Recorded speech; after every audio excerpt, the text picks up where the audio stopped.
Murimi Mwangi, KTN News in Nairobi. The government is set to cancel 157 dormant projects as part of conditions stipulated in its deal with the International Monetary Fund.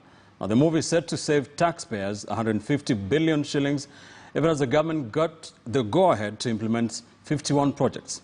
KTN's Brenda Kerubo now reports.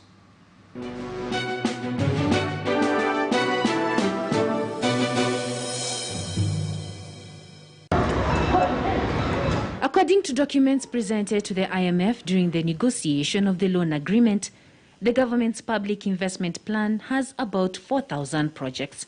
But according to the International Monetary Fund, many of them have been slow to execute. This is because of non-payment to contractors, insufficient allocation of funds to projects, and litigation in court. This has resulted in about $10 billion of committed but undisbursed development funds. Whereas initially all these projects were factored in the budget, at the end of the financial year, most of these projects have not been implemented.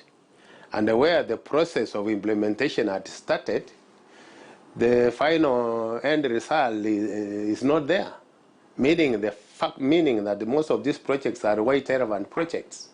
So I think the IMF has moved in at the right time. According to the fund, around 522 are dormant projects.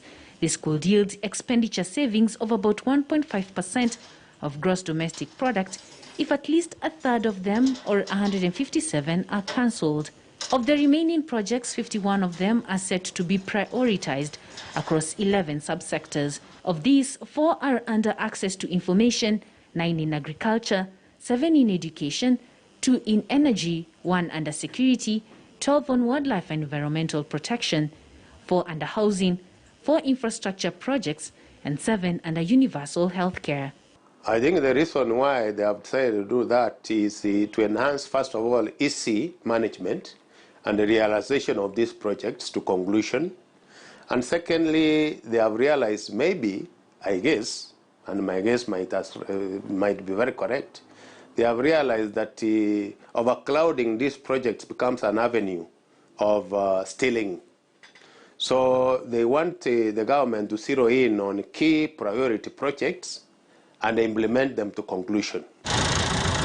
Of the 51 projects, most of the crucial ones are under President Kenyatta's Big Four agenda legacy projects.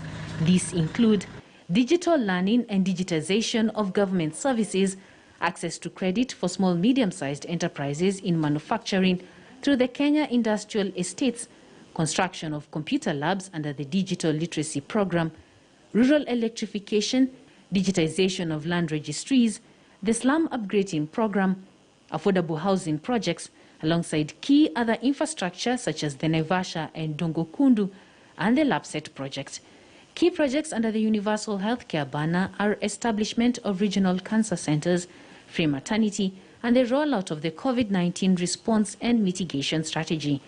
The IMF says ineffective use of available project financing hampers service delivery and increases reliance on expensive commercial financing. This further worsens public debt vulnerability. Brenda Kerubo, KTN News.